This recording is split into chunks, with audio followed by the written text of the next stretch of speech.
What's up, everybody? Welcome to the Troy Kearns podcast, where we talk all things real estate, business, and entrepreneurship. Today, I've got a very special guest, Chase Gallagher. He's actually here at my conference down here in Kansas City, our first ever Millionaire Mentorship Mastermind in Kansas City, the inaugural one. Chase is one of my superstar students who actually happens to own his own landscaping business, and he is killing it. And I wanted to get into his story, where he came from, and how you can get inspired from his journey. Chase, welcome to the show. Thank you, Troy.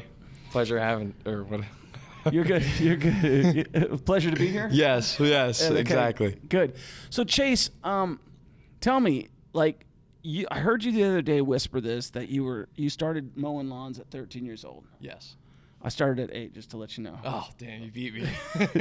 So how did because you got a pretty successful business right now. Yeah. Tell us about that business and how did it start and where it is today. When did it start, and how you decided to not go to college and just pursue entrepreneurship? Yeah, so my journey started when I was, 8 to 12 years old, doing chores for my parents, and I just wanted to continue that growth of making money. And the main thing I knew how to do was mowing lawns. Right. So I just made a flyer and passed it out in my neighborhood, just started mowing lawns for $20-$40. And then I did that for 1 year and turned it into an actual business. And then the year after that, I made an LLC. I would hire, I at 13, I had an LLC. And so, wow. Yeah. So incredible. I couldn't drive. So my mom lent me $12,000 for a truck. I had saved up, $2,500 for a mower, $1,000 for the trailer and the weed eaters and all that kind of stuff. And I hired my brother's buddies to drive us from neighborhood to neighborhood to cut the lawns. So where did this come from? I mean, this is we haven't ever talked about this before. So the fact that you're thinking about LLCs and you're thinking about like subcontracting drivers, like where did this ambition or where did this like knowledge, know-how come from? I don't know. I just know like I still remember going to the Malvern Bank and like depositing my first dollar as like a 5-year-old. Like right. I still remember that moment. So I think I just have something in me that likes to make money and produce things and do things. Did your parents like tell you, did they talk to you about $1 and to respect $1 and that sort of thing? Or was it just like, I grew up broke and so that was my drive. Right. Yeah. I mean, I started broke. I mean, I remembered, putting my first dollar in. My dad was more on that line of like respect every single dollar, and my mom was on the line of like she allowed us to do chores and make money. She gave opportunity, and I took advantage of it every single week. I had a chore sheet, and that's how I started making $5 a week, and then it turned into $25, and then I kept doing and going. So you start this landscaping business. You're 12 years old. You scale it. You get a truck. You borrow some money from your parents. Where does things start to really scale? Things start to scale when I was going into 11th grade. I had decided to do online high school. It was the first year. My wow. School provided an online option, and I was also doing competitive shotgun shooting, so I was traveling as well. So that's how I convinced my parents to do it.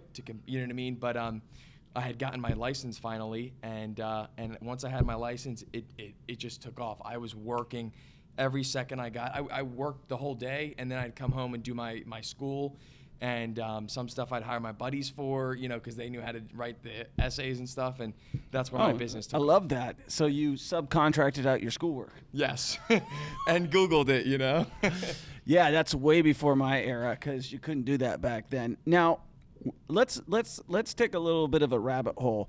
So I know we talked about this initially when you came into the program, but the competitive shotgun shooting, where did that come from? Where did you get the desire to do that? So same thing. Ever since I was a little kid, I loved guns. I just always had gun toys. And finally, when I was I begged my mom for years, and she finally took me to this program. You had to be 13 in Lancaster, and we went to, it's 22, just plain rifle shooting.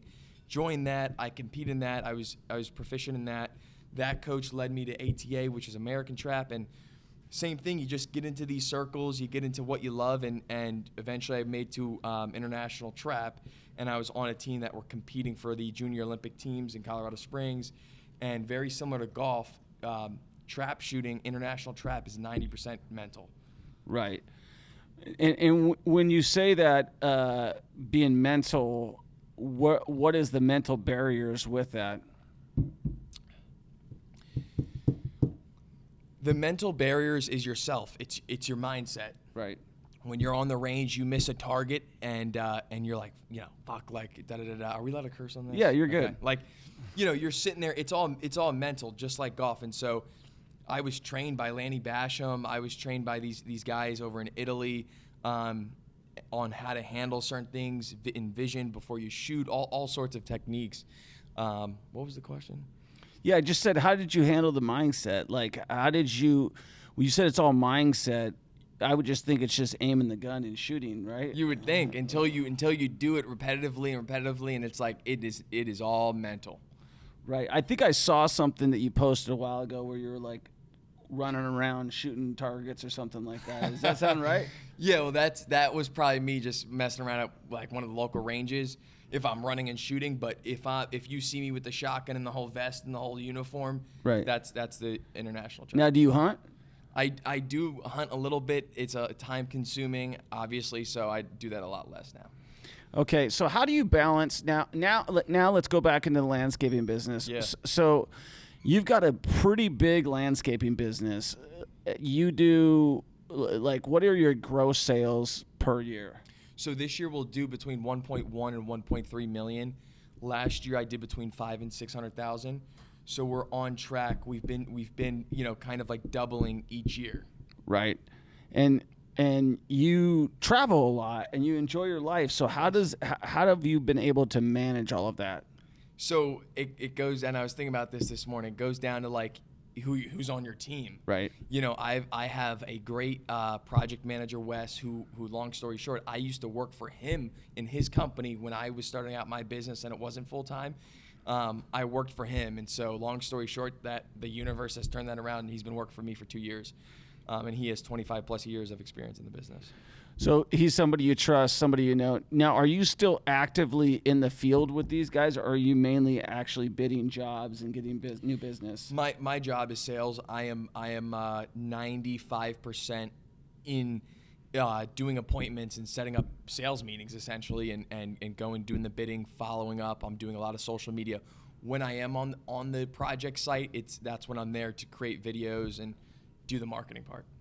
But I've seen you pick up a sledgehammer or two. So you're saying that's just for show? That's just for show. I do not have to do that. Okay. But I like to get in there sometimes, and yeah, it's what you grew up doing. Yeah. Right. That's cool that we have the similar background. I actually mowed lawns from the time I was 8 till the time I was 14, and I still mow my lawn. I think you saw that. I saw that.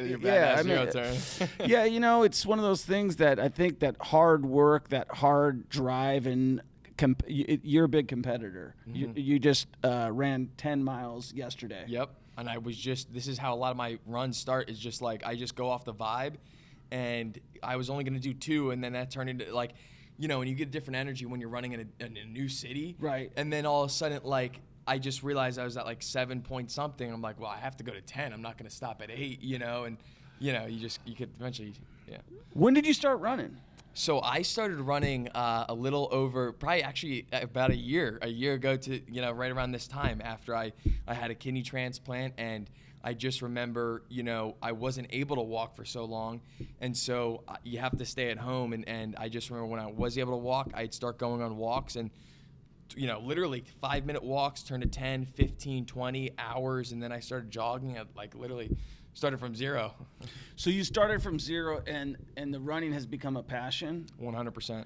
And are you out there? Are you listening to music? Are you 100% music? It's all I put a playlist together, or like whatever Apple Music has. Right. And what are you thinking about when you're running? Are you thinking about like, I'm gonna just kill the time? Are you thinking about like the next race that you can? What's your next running adventure? So when I'm running, I am thinking it kind of turns after 2 to 3 miles, it turns into like some sort of meditational type of thing, and it's like I'll have thoughts about previous events, or I'll have thoughts about my future investments, business things. Answers will come to my head. or I'm just like sitting there like, calling myself a bitch and like, let's fucking go. You know what I'm saying? So you are literally like when the pain starts and yes, you feel you get more energy from that. When your legs start to hurt, I go further. So, and you just competed in a marathon? Yes, I hosted my own marathon August 26th in Chester County, Pennsylvania, and my time was 4:38.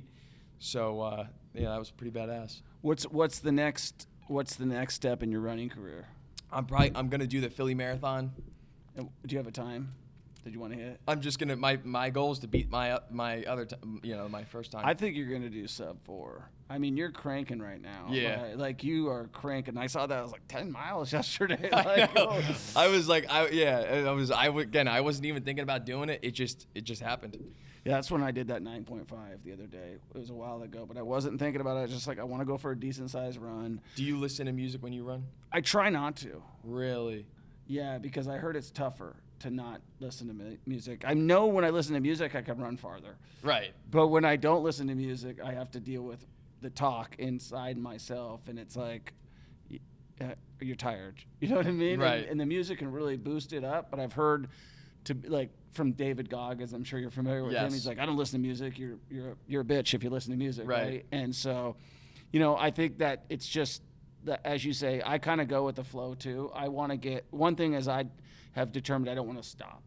If I'm running, I don't want to stop. Right. And if I do stop, it's to stretch my legs and get the lactic acid moving and stuff like that, just from reading about running and learning how to run further. But for me, I've never run a marathon. I don't ever want to run a marathon. I just want to be versatile so that I'm in good health to keep up with my kids. Right. I'm 44, my kids are 9. And so for running for me is like, hey, to get off the bad habits, to get off the food that I ate that was too bad. 100%. And before I was running, I would drink a lot of alcohol, and you just replace one activity for another. Yeah. So let's get back to the business. For those of our listeners right now who are listening, and they're thinking, you know what, I can't do something. I can't be this way. You have obviously had those thoughts, and you've been working a business, and you said you've been growing it exponentially for the last few years, and obviously you've had a huge year this year. I remember when we did our first initial consultation, you were like, hemming and hawing about the money a little bit, and you're like, well, for that kind of money, I could go to New York City. I know, right? I could go to New York City for a week. And go ball out, yeah. Yeah, and so you're living the good life. How old are you right now? I'm 21. You're 21. So you are a business owner, and what is your goal for your business in the next 5 years, and for real estate in the next 5 years? Yeah, so within the 5 years, I want to have at least a $10 million landscape construction company. Whether that's split between Pennsylvania and Florida or whatnot, because I want a reason to write off my jet, so I need to have a second branch.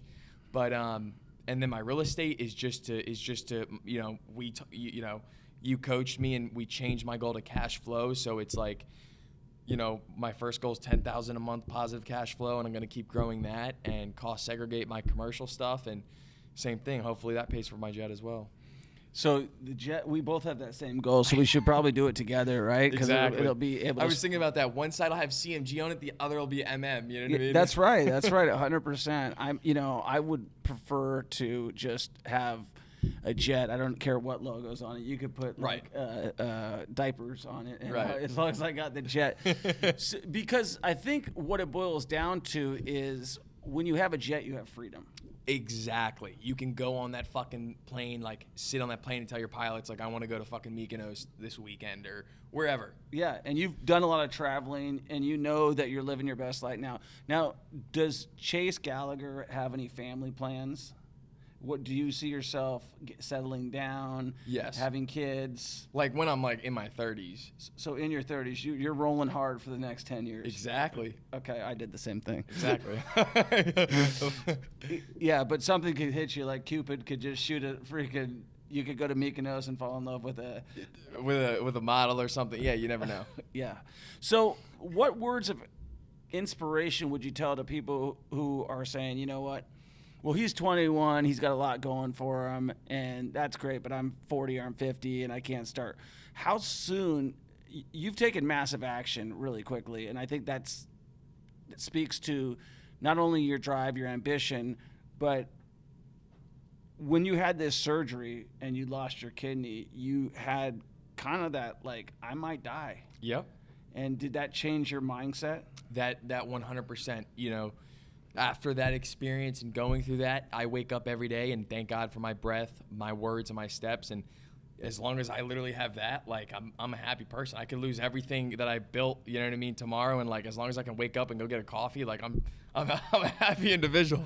So that's, yeah, you always got a smile on your face. That's one thing I 100% know. So you literally, let's go through your morning routine. So your morning routine is you wake up and you say a little prayer, or? Yeah, it's thoughts, like, you know, it's not, you know, if I'm traveling or whatnot, but most mornings I kind of wake up and just kind of like thank God for another day, you know, and to be in good health. And then, you know, I don't have a morning routine. I get up, I make my bed. That's the very first thing. And then I go brush my teeth and I'm answering emails or text or phone calls, you know, same thing. So where is your business coming from right now? You know, we're located in Chester County, Pennsylvania. My business, like my leads, are coming from word of mouth, Facebook groups, social media, yard signs, and just like neighbors seeing us work. Right. So you've been doing something lately on social media, which is a testimonial. And the one thing that I've noticed on your testimonials is that you asked the customer, which is brave of you, because most people wouldn't even ask the customer. Yep. You say, how was your experience and how did things go? Exactly. And I don't know where I got the idea, but I did that with my first real estate deal through this program. I you know, got the camera out there, and clients are a little iffy at first, but I did the first one. It was a little awkward for everyone. Then the second one came, and by the third one, I was like, hey, you want to just do the video review real quick? And you build that confidence, and clients are like, if you say it in a normal tone, they're like, oh yeah. Yeah, you know, and right. Like, so yeah. Versus, do you mind being on camera, which presents like almost an issue. Right. And so now, what are your goals with social media? Because you see that as being, that's why we're here. You found me on social media. Exactly. And, you know, it's funny because when I first got into social media, I knew who I wanted to attract. I said, I want hard-working, blue-collar guys that like to hunt, fish, shoot guns and eat steaks. Yeah, like that's who I wanted to attract, because I felt like I'm not that guy who sits behind the computer all day. I'm a hardworking dude. I want to attract myself to other hardworking dudes. Who are you trying to attract? You know, I'm just trying to build an audience, and I'm trying to figure out right now, as far as my social media goes, the best way to do that. Like, I have a strategy for my business's Instagram page, and it's starting to work. But my social media goals is just to build an audience, and probably similar to you. Right. Yeah, and that goes down to niche, and we're going to get into that a little bit tomorrow about that. What advice would you give to somebody who is either trying to start a business or trying to get involved into real estate? My advice would be make a goal, write it down every single day, and have the right mindset about the goal, and understand that you're going to go through ups and downs, and as long as you can get through the next day, the next week, the next month, that's how successful people are made. So one day at a time. And then what about somebody who's facing like failure and hardship and stuff like that? That's part of the process. If you're facing failure and hardship, there's probably a reason, and you know, if you're religious, you know, I always look as God's trying to teach me a lesson, and so understand that that's what's going on, and you'll get through it and keep pushing. And what is your religion? I just believe in God, but I'm Catholic. Okay, so you were raised Catholic. Yeah. And so don't they have like, what is the thing? What's the thing you do when you're like 13 or 14 when you're Catholic? Communion. Communion. Okay. So I grew up as, I haven't even talked about this on the podcast. I grew up as a Christian Scientist, which is actually funny because all of our guys in Boston, that's why I said my sister there, where they don't believe in medicine, they don't believe in it's not Scientology. Everybody confuses the two. Okay. But so I had a little bit of a resentment towards religion, but as I get older, my wife is Jewish, My kids are Jewish, and I actually draw myself to that. And we just went to our first temple since like we've had our kids. So I think that there's something at some point in your life where you feel like, and I know for me when I was struggling with alcohol, as I've mentioned before on previous podcasts, like that was the time where I was like, hey, please, you know what I Right. mean? And that's where you feel like, and then you're like, well, why am I just going there when I need you versus going there all the time? Exactly, and that's through my kidney transplant. Like certain things happened, and prayers were answered, and things could not have happened without a godly figure getting it done. Right. So, landscaping. Yes. Anybody can do that. Would you agree? 1,000%. I am a kid from suburbia America, 2 corporate parents, no experience with any sort of construction thing in both sides of the family, kind of one side. But if I can go out and mow lawns and then slowly build that into like a landscape construction business, anyone can. Right. And you've just learned as you've gone. Learned as I've gone, on site and in the field experience. And you're doing some pretty big jobs. We do, 30, 50K, ranges from like 3 to 50K jobs, 100K jobs. Right. And if somebody wants to hire CMG Landscaping as their business to work on their yard, what areas do you service and why should they hire you? So we service Chester County, Pennsylvania. Our phone number is 484-901-6635. You can also Google us. Someone should hire us if they want someone that's going to return their phone call. Number one, we always answer our phones. I have a call center that will answer your phone if you call us. We get back to our clients. We have quality work. My project manager has been doing this for 25 years. My foreman below him has only done landscaping for 15, 20. So like, you're going to get a quality product with communication, and there's value in that. And how do these guys who are older than you feel about working for someone who's 21 years old that's running a $1 million business? I sometimes think about that. I think these guys like Wes, my manager, and Victor and all these guys, like I think they just see me hustling out there every day. They see me taking on the punches. They see me, tractors breaking down. That's $7,000. They see me reinvesting and just doing the do every day. And you build a respectable rapport with them, and they just look at you as like anyone, any age. Okay, I did have a couple more questions, and then we'll wrap it up. So one question that I had is, one of the things that I've seen, especially in the construction business and the landscaping business, is the guys that make the most money own their equipment. Do you have plans to expand your equipment, or what equipment do you have right now? Yeah, I mean, I have plenty of equipment for what we do. I own all my equipment. I have an F450 brand new dump truck. I have a brand new T64 Bobcat, So if you want to talk about getting into capital, like you got to realize like your truck's going to be 85 G's. Your skid steer with all the attachments, 85 G's. I have an F250, a 350. I drive an SUV. I have a compact landscape tractor with an excavator on the back. Dump trailers, saws, all of it.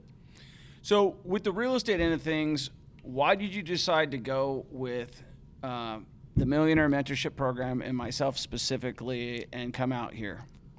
I saw the value in it, Troy. Like I just saw you doing your thing on social media, and I feel like I'm pretty good at reading people. But the value in this program and how we have it set up is like, if real estate's big numbers and there's a lot of like you said, everything in real estate's negotiable. If you're going to be buying real estate, you should be in this program because the cost of you'll make that back in one deal or like, it'll be 1/4 of that one deal that you'll make the money back. So it's like, if you're dealing with big numbers, make the move. I would, definitely do it because it's worth it. And when you've called me and you've had questions, have I been responsible? 100%. It's kind of crazy how like this guy like gets back to me and like I'm, you know what I mean? I always send a voice memo because I don't want to call and be annoying, but Troy, like we had a 20-minute phone call, 21-minute phone call, and it's like multiple times. It's awesome. Right, because the reason we're building this program is I've already got what I want. I want to help enough people. They always say if you want to get your jet or get what you want, you got to help enough people get to where they want. Exactly. Any last words of wisdom? Mindset, baby. You gotta, I got a positive mindset. I've been told by my teachers, like, I have a smile on my face every single day since I was in, second grade. Yeah. Like, I think it's just, I was blessed with it, and I stay positive and keep pushing. Cool. Well, Chase, thanks for coming on the show. If you guys are interested in hearing more about Chase, how can they get a hold of you? Do you have an Instagram handle? Yes. If it's, I think it's _Chase_Gallagher, but let me triple check here. We'll triple double. It's Chase, CHASE _GALLAGHER_ That's my Instagram. If you're looking for landscaping, 484-901-6635, or you can go on my landscaping page at CMG_landscape. And you got a TikTok too now? I got a TikTok. You can go on my TikTok at CMG_landscape. Troy has me on TikTok, like editing all my videos now. Yeah, we'll definitely make sure we include those on the video here for him. Guys, make sure you give this podcast a 5-star review. Make sure you share it with a friend. Make sure that you take action in something today. Tomorrow's not guaranteed. We're out here in Kansas City at our Millionaire Mentorship Mastermind, the first one ever. I got outside my comfort zone. I didn't want to be on social media. I didn't want to be up in front of a bunch of people teaching a class. I'm doing it because you know what? Tomorrow's not guaranteed. And guess what? If you're sitting around watching Netflix and you're thinking something's going to change, I got news for you. It's not. So peace. Give us a 5-star review. We'll talk to you on the next one. See ya.